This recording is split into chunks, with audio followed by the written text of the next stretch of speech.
My mother married my father largely, it seems, to help him out with his 5 motherless children.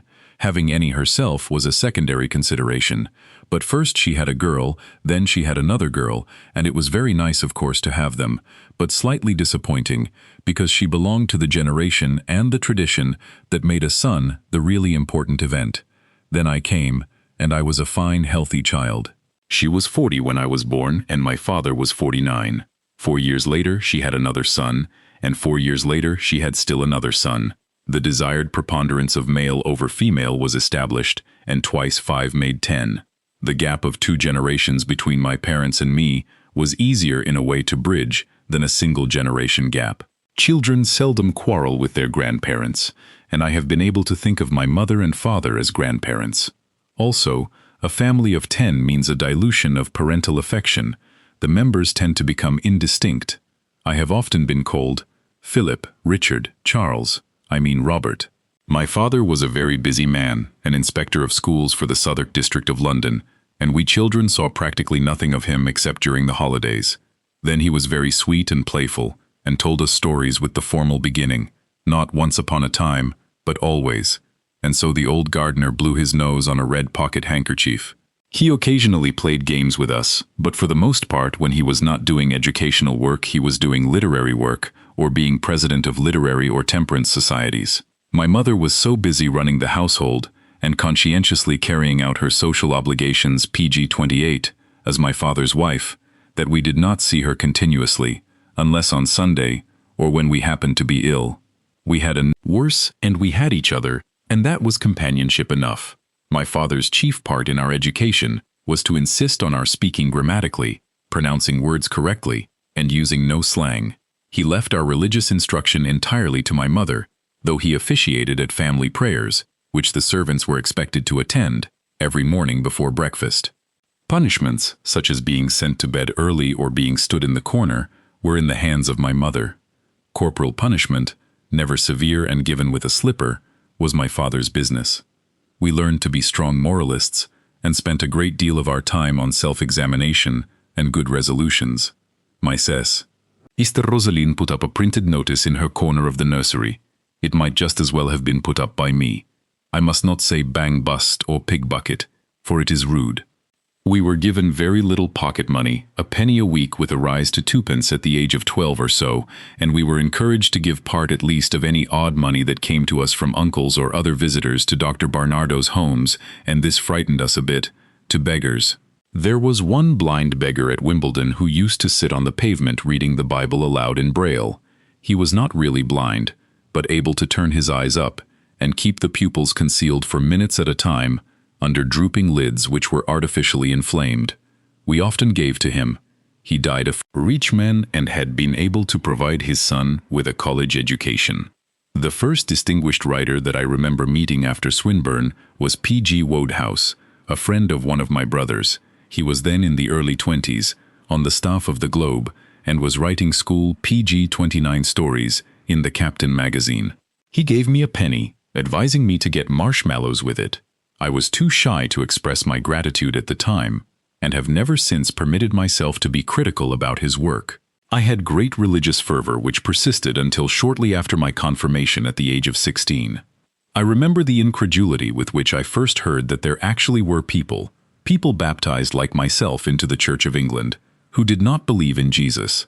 I never met an unbeliever in all these years. As soon as I did, it was all over with my simple faith in the literal fundamentalist interpretation of the Bible.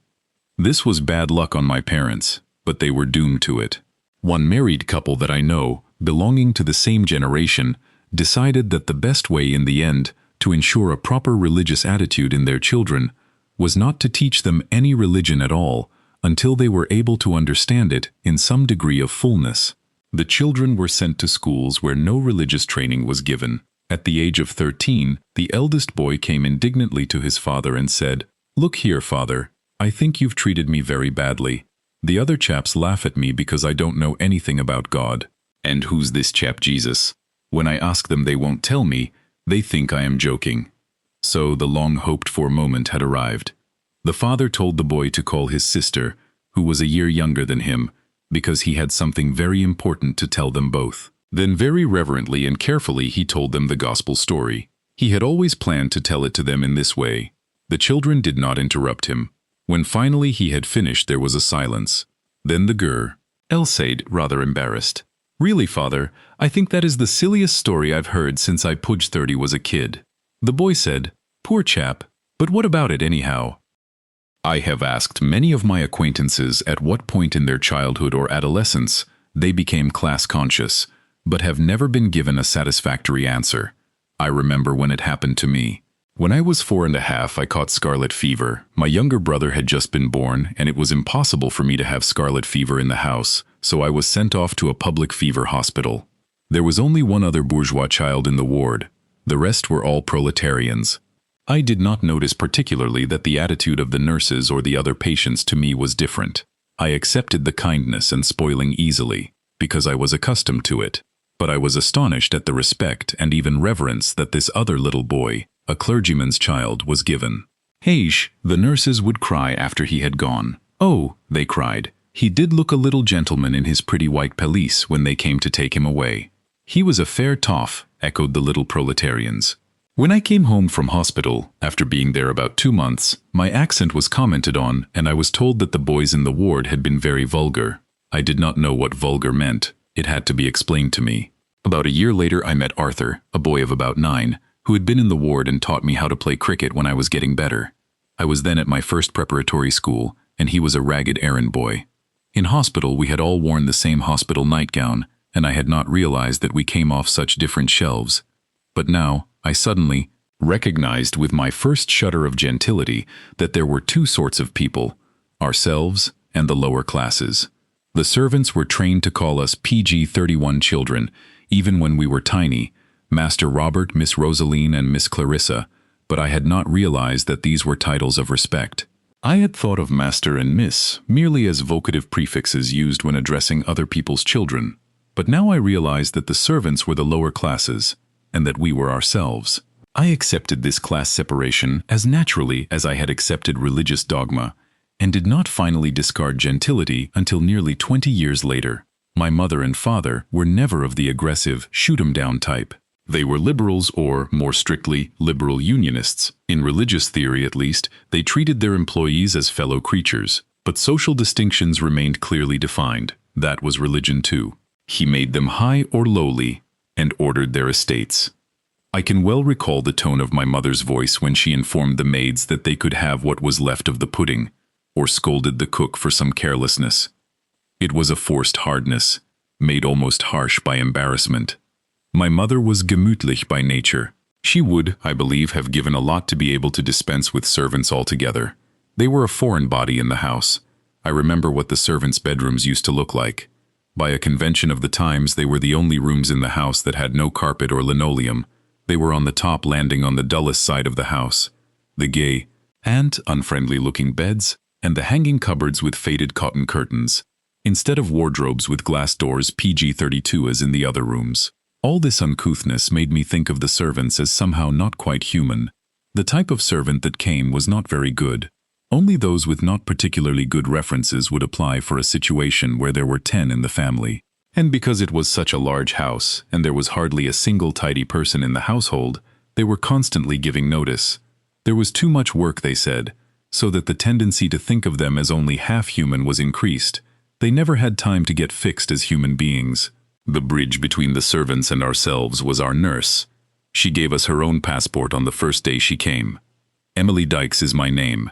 England is my nation, Netheravon is my dwelling place, and Christ is my salvation. Though she called us Miss and Master, she spoke it in no servant tone. In a practical way, she came to be more to us than our mother. I began to despise her at about the age of 12. She was then nurse to my younger brothers, when I found that my education was now in advance of hers, and that if I struggled with her I was able to trip her up and bruise her quite easily. Besides, she was a Baptist and went to chapel. I realized by that time that the Baptists were, like the Wesleyans and Methodists, the social inferiors of the members of the Church of England. I was brought up with a horror of Catholicism, and this remained with me for a very long time.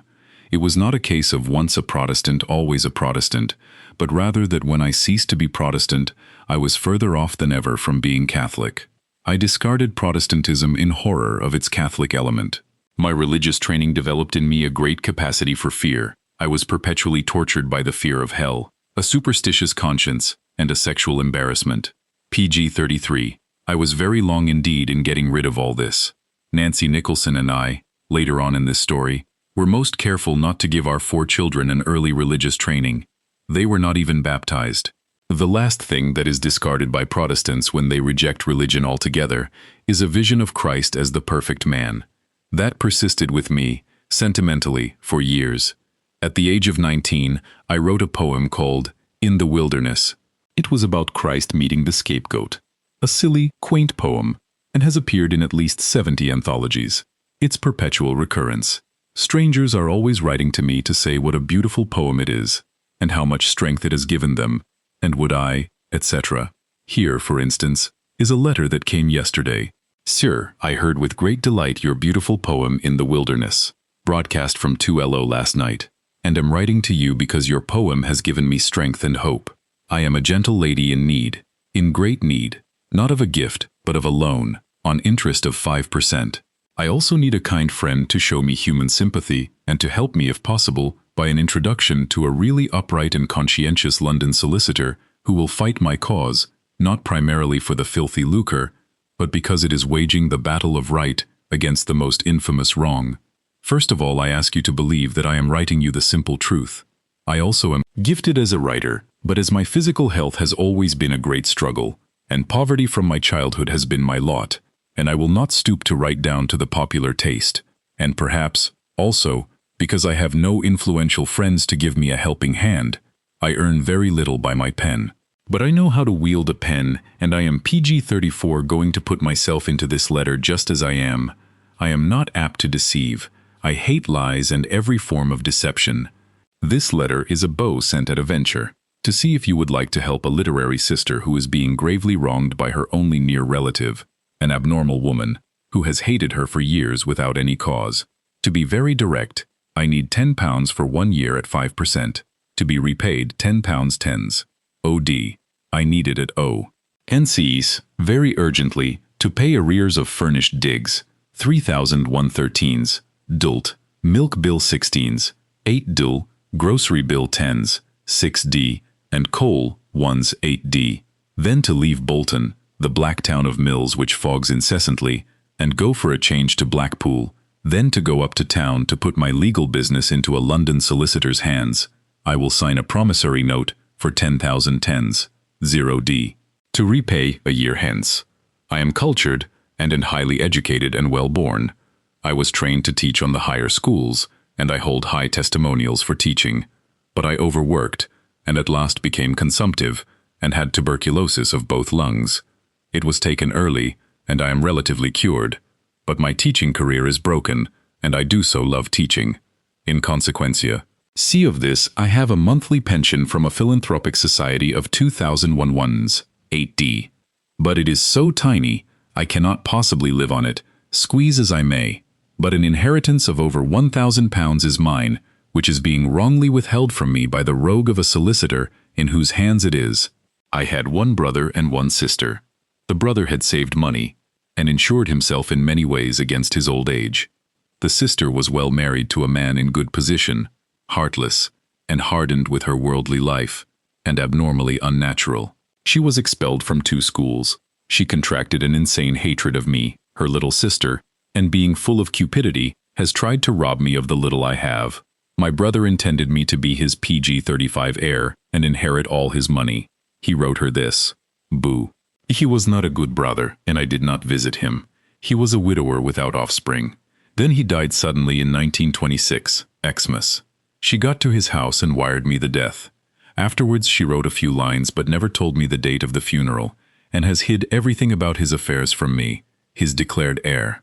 She declared there was no will to be found, and when I arrived in the Midlands from Yorkshire and got to his vicarage, she, with her woman friend, had locked me out of the house, to prevent my search for the will. Upon advice, I issued a caveat, and they at once violated the caveat, and began to arrange for the sale of furniture. I heard of it by chance, and stopped the sale. and I was taken ill with my lungs in Derbyshire, whither I had returned after engaging a lawyer to safeguard my interests on the spot. They then corrupted my solicitor, who let me down badly, and I was ill in Derby. They warned the caveat, and I could not enter an appearance, so it became abortive. Then my sister got herself made sole administratrix. I had intended to apply to be joint administratrix. Then began a series of fraudulent acts and maladministration. Your solicitor is a rogue, and he is trying to force me to approve his unsatisfactory accounts by withholding my share until I sign an undertaking not to proceed against them afterwards. One item in accounts is falsified which I can prove, and other gross acts of fraud can be proved. Foul play has been pursued throughout, and they are now shadowing me everywhere by hired agents who find out the solicitors I employ and buy them off, or otherwise prevent their acting against them for me. It is the grossest case imaginable. I hold all my documents and can prove everything. I have a clear and strong case, but I need a London solicitor, away from the North Posh 36 where my sister lives in Northumberland, and I will not sink my moral principle to accept, not my lawful half-share, but what they choose to offer me, namely 919,013 3 and 1 centime months interest. I want the court to take over the administration. I have applied to the solicitor for an advance upon my share, and he refuses again, in order to compel me to sign this infamous agreement. 50 in advance in 1926, which is shown in accounts. I just need this £10 now so as to pay up here and get to Blackpool, for I have been ill again with my lungs, and I badly need a change. Will you help a stranger with this not very big loan, and on interest? I would bring all the accounts and papers to show you when I come to town, and if I have found a friend in you, I shall indeed thank God. You can trust me. I am worthy, though I can give no references, because the people are dead. But I think you do not like being bullied with such things. I am middle-aged, but a child in heart, original, and just myself, and look rather ridiculously young, without any artifice or makeup. But apart from the loan, I need a friend. The family used to sneer at me that I never made friends for what I could get out of them. Truly, I never did. I like rather to help others myself. I should like to help you if I could in any way. I just love to serve. My life has been lonely, and both parents are dead, and I don't make friends lightly. So that is all. But I won't finish without telling you that I love the Master, the Lord Jesus Christ, as you love him, and trust him in all this darkness. I always like to bring his name in, and so good night. I would be thankful if you will write to me in a registered letter. Some of my PG-37 letters have gone astray. I fear I do not trust the woman in these lodgings, and my letters are going to a shop to be called for. I am, dear sir, yours very truly, Miss. P.S. Do you think you could get a letter to me by Saturday? I do so love your poems. I put this in here because it is not a letter to answer, nor yet somehow a letter to throw away.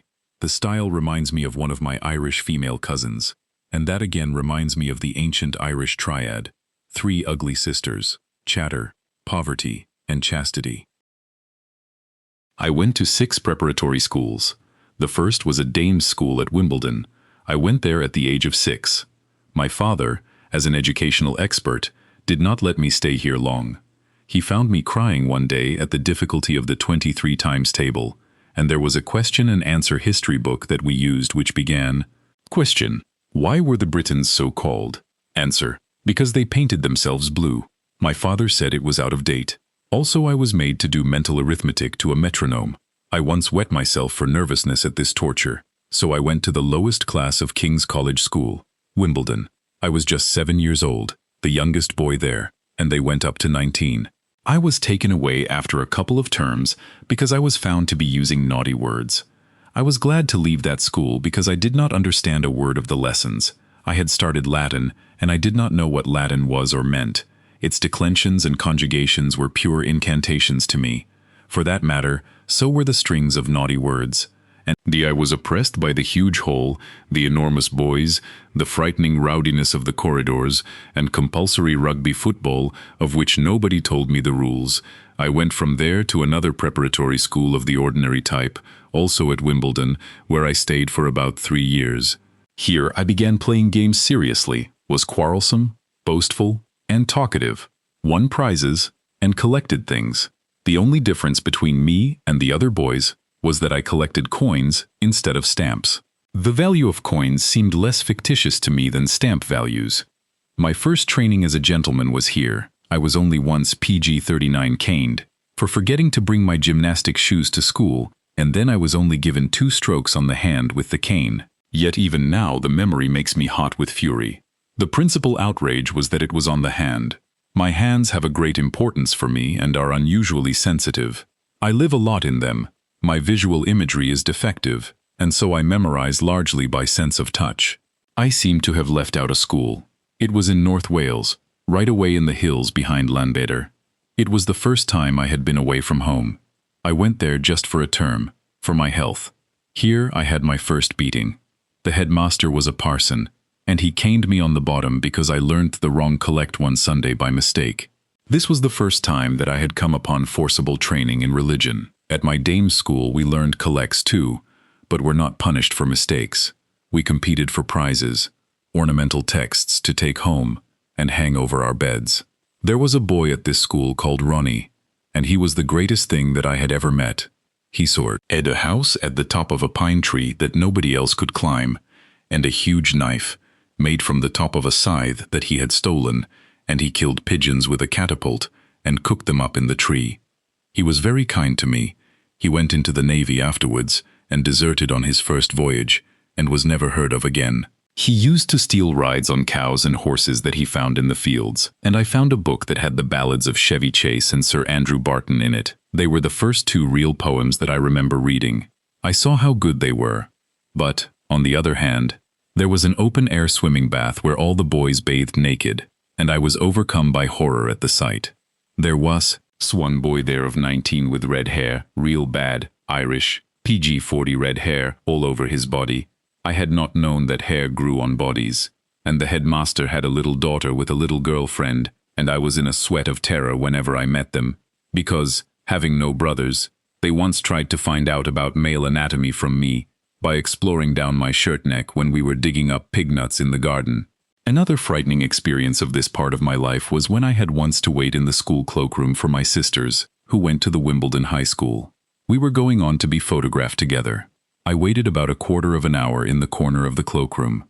I suppose I was about 10 years old, and hundreds of girls went to and fro, and they all looked at me and giggled, and whispered things to each other.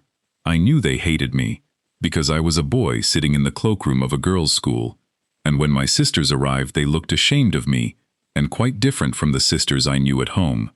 Realized that I had blundered into a secret world, and for months and even years afterwards my worst nightmares were of this girls' school, which was always filled with colored toy balloons. Very Freudian, as one says now. My normal impulses were set back for years by these 2 experiences. When I was about 17, we spent our Christmas holidays in Brussels. An Irish girl staying at the same pension made love to me in a way that I see now was really very sweet. I was so frightened I could have killed her. In English preparatory and public schools, romance is necessarily homosexual. The opposite sex is despised and hated, treated as something obscene. Many boys never recover from this perversion. I only recovered by a shock at the age of 21. For every one born homosexual PG-41, there are at least 10 permanent pseudo-homosexuals made by the public school system, and 9 of these 10 are as honorably chaste and sentimental as I was. I left that day school at Wimbledon because my father decided that the standard of work was not good enough to enable me to win a scholarship at a public school. He sent me to another preparatory school in the Midlands because the headmaster's wife was a sister of an old literary friend of his. It proved later that these were inadequate grounds. It was a queer place, and I did not like it. There was a secret about the headmaster, which a few of the elder boys shared. It was somehow sinister, but I never exactly knew what it was. All I knew was that he came weeping into the classroom one day, beating his head with his fists and groaning, "Would to God I hadn't done it! Would to God I hadn't done it!" I was taken away suddenly a few days later, which was the end of the school year.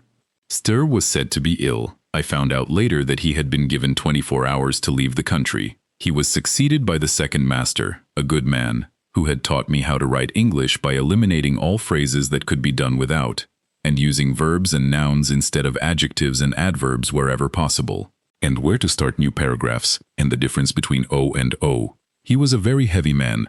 He used to stand at his desk and lean on his thumbs until they bent at right angles. The school he took over was now only half strength because of the scandal. A fortnight later, he fell out of a train onto his head, and that was the end of him. But the school is apparently going on still.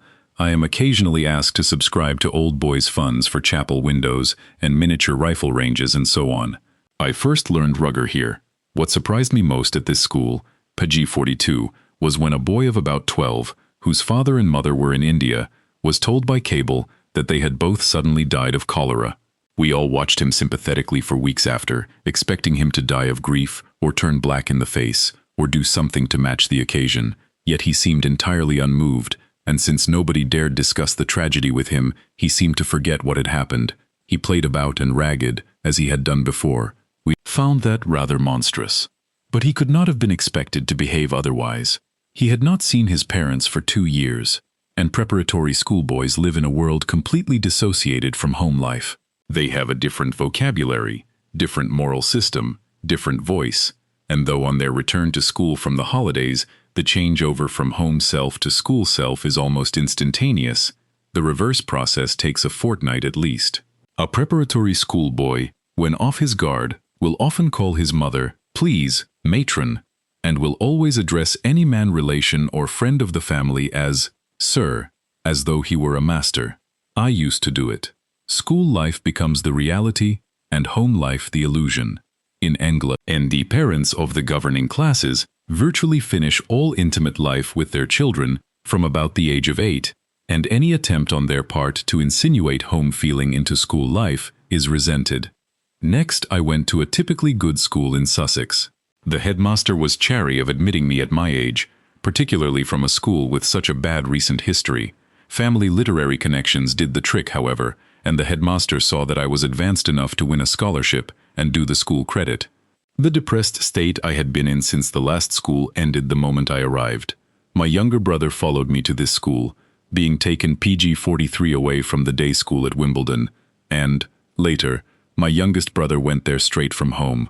How good and typical the school was can best be seen in the case of my youngest brother, who is a typical good, normal person and, as I say, went straight from home to the school without other school influences. He spent 5 or 6 years there and played in the 11s and got the top scholarship at a public school and became head boy with athletic distinctions and won a scholarship at Oxford and further athletic distinctions and a degree. And then what did he do?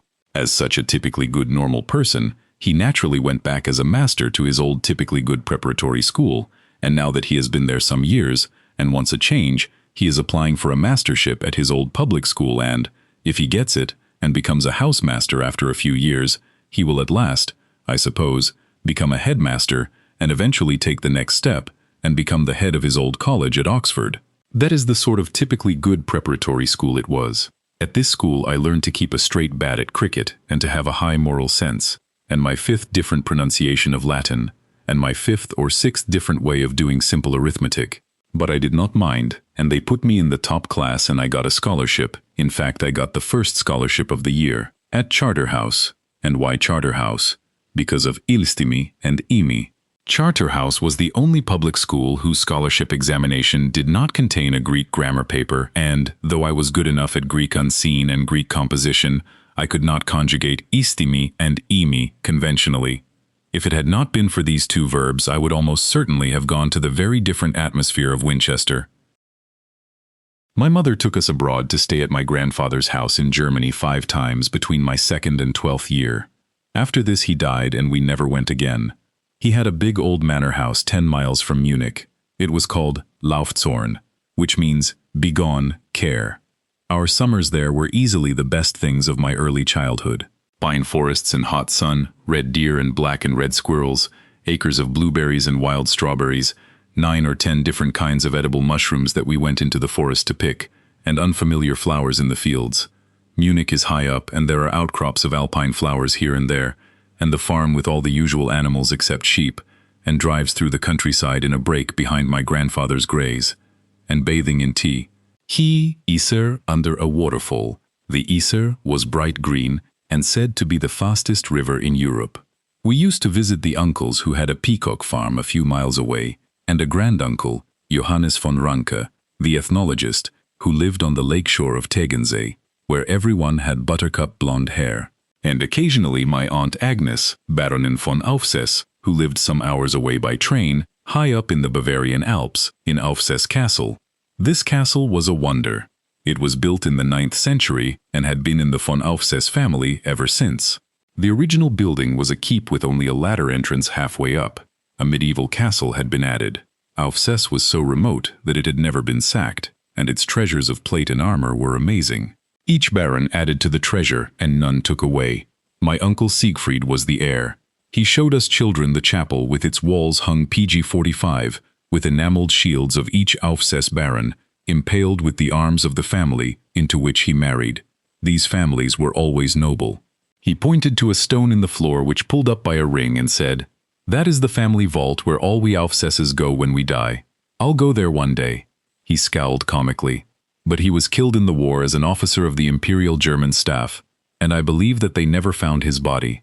He had a peculiar sense of humor. One day, we children found him on the pebbled garden path, eating the pebbles. He told us to go away, but, of course, we would not. We sat down and tried to eat pebbles too. Us very seriously that eating pebbles was not a thing for children to do.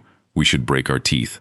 We agreed after trying one or two, so to get rid of us he found us each a pebble, which looked just like all the other pebbles, but which crushed easily and had a chocolate center. But this was only on condition that we went away and left him to his picking and crunching. When we came back later in the day, we searched and searched, but only found the ordinary hard pebbles. He never once let us down in a joke. Among the treasures of the castle were a baby's lace cap that had taken 2 years to make, and a wine glass that my uncle's old father, the reigning baron, had found in the Franco-Prussian War, standing upright in the middle of the square, in an entirely ruined village. For dinner when we were there, we had enormous trout. My father, who was a fisherman, was astonished and asked the baron how they came to be that size.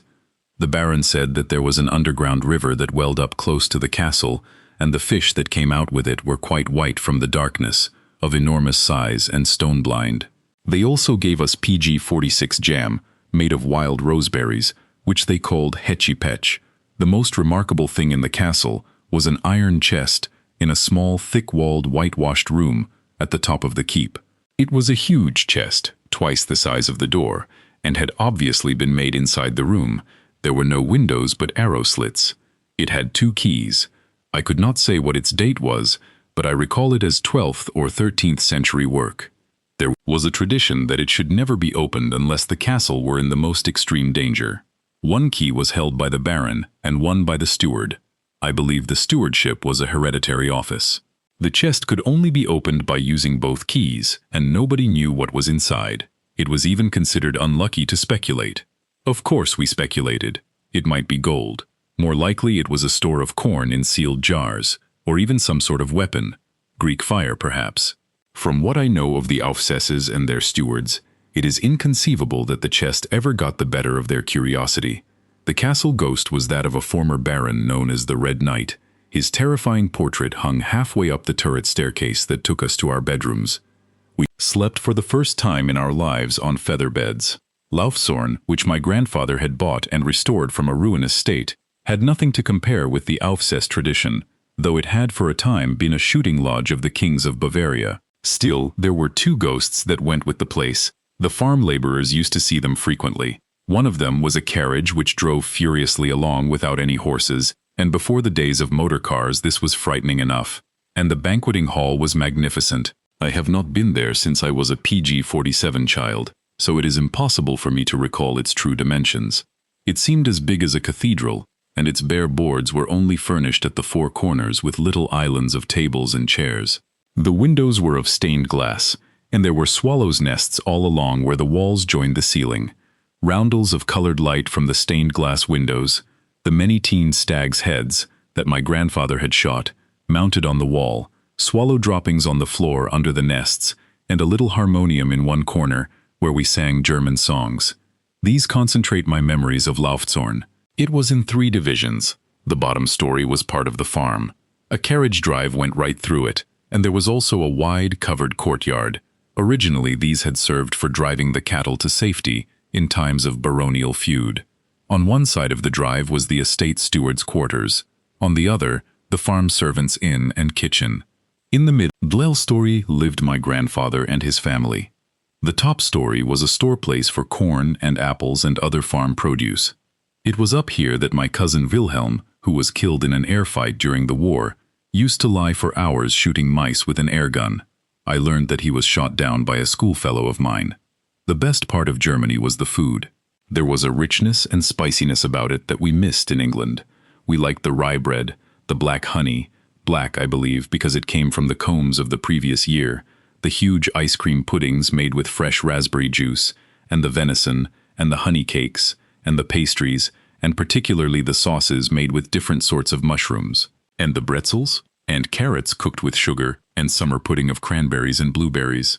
There was an orchard close to the house, and we could eat as many PG-48 apples, pears, and greengages as we liked. There were rows of blackcurrant and gooseberry bushes. The estate, in spite of the recency of my grandfather's tenure, and his liberalism and experiments in modern agricultural methods, was still feudalistic. The farm servants, because they talked a dialect that we could not understand, and because they were Catholics, and poor, and sweaty, and savage-looking, frightened us. They were lower even than the servants at home. And as for the colony of Italians settled about half a mile from the house, imported from Italy by my grandfather as cheap labor for his brick-making factory, we associated them in our minds with the gypsies in the wood of the song. My grandfather took us over the factory one day. He made me taste a lump of Italian polenta. My mother told us afterwards, when a milk pudding at Wimbledon came to table burnt and we complained about it, those poor Italians at the factory used to burn their polenta, on purpose sometimes just for a change of flavor. There were other unusual things at Laufzorn. There was a large pond full of carp. It was netted every 3 or 4 years. The last year we were there we were allowed to help. It was gay. Would to see the net pulled closer and closer to the shallow landing corner. It bulged with wriggling carp, and a big pike was threshing about among them. I was allowed to wade in to help, and came out with 6 leeches, like black rubber tubes, fastened to my legs. Salt had to be put on them to make them leave go. I do not remember that it hurt much. The farm laborers were excited, and one of them, called the Jackal, gutted a fish with his thumbs and ate it raw.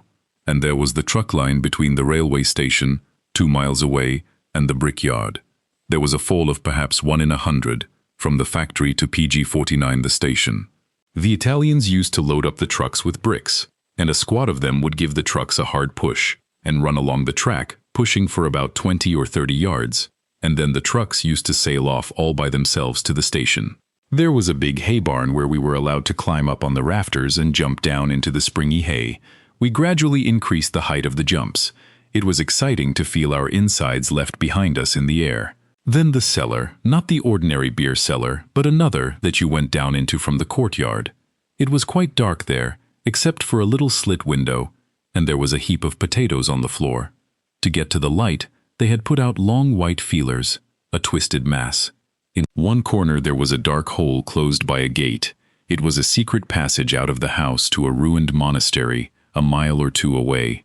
My uncles had once been down some way, but the air got bad, and they had to come back. The gate had been put up to prevent anyone else trying it and being overcome. When we drove out with my grandfather, he was acclaimed by the principal personages of every village we went through. At each village there was a big inn with a rumbling skittle alley, and always a tall maypole banded like a barber's pole, with blue and white, the Bavarian national colors. The roads were lined with fruit trees. The idea of these unguarded public fruit trees astonished us. We could not understand why there was any fruit left on them. And the horse chestnut trees on Wimbledon Common were pelted with sticks and stones, long before the chestnuts were ripe and in defiance of an energetic common keeper. The only things that we could not quite get accustomed to in Bavaria were the wayside crucifixes with the realistic blood and wounds, PG-50, and the ex voto pictures, like signboards, of naked souls in purgatory, grinning with anguish in the middle of high red and yellow flames. We had been taught to believe in hell, but did not like to be reminded of it. Munich we found sinister. Disgusting fumes of beer and cigar smoke, and intense sounds of eating, the hotly dressed, enormously stout population in the trams and trains, the ferocious officials, the wanton crowds at the art shops and picture galleries. 4. And there was the morgue. We were not allowed inside because we were children, but it was bad enough to be told about it. Any notable who died was taken to the morgue and put in a chair, sitting in state for a day or two, and if he was a general, he had his uniform on, or if she was a burgomaster's wife, she had on her silks and jewels. And strings were tied to their fingers, and the slightest movement of one of the strings would ring a great bell, in case there was any life left in the corpse after all. I have never verified the truth of all this, but it was true enough to me. And my grandfather died about a year after our last visit. I thought of him there in the morgue with his bushy white hair, and his morning coat and striped trousers, and his decorations and his stethoscope, and perhaps, I thought, his silk hat, gloves, and cane on a table beside the chair, trying, in a nightmare, to be alive but knowing himself dead. The headmaster who caned me on the hand was a lover of German culture, and impressed this feeling on the school, so that it was to my credit that I could speak German and had been to Germany. At my other preparatory schools, this German connection was regarded as something at least excusable and perhaps even interesting. It was not until I went to Charterhouse that I was made to see it as a social offense.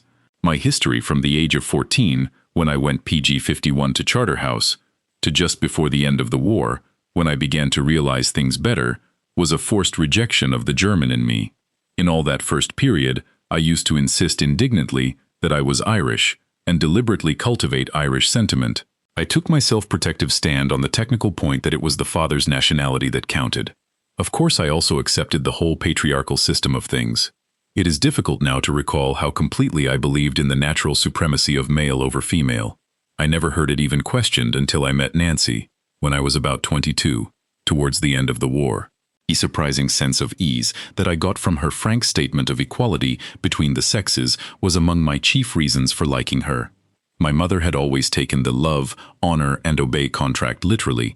My sisters were brought up to wish themselves boys, to be shocked at the idea of women's suffrage, and not to expect as expensive an education as their brothers. The final decision in any domestic matter always rested with my father. My mother would say, "If two ride together, one must ride behind." Nancy's crude summary, "God is a man, so it must be all rot," took a load off my shoulders. We children did not talk German well. Our genders and minor parts of speech were shaky, and we never learned to read Gothic characters or script. Yet we had the feel of German so strongly that I would say now that I know German far better than French, though I can read French almost as fast as I can read English, and can only read a German book very painfully and slowly with the help of a dictionary. I use different parts of my mind for the two languages. French is a surface acquirement, and I could forget it quite easily if I had no reason to use it every now and then.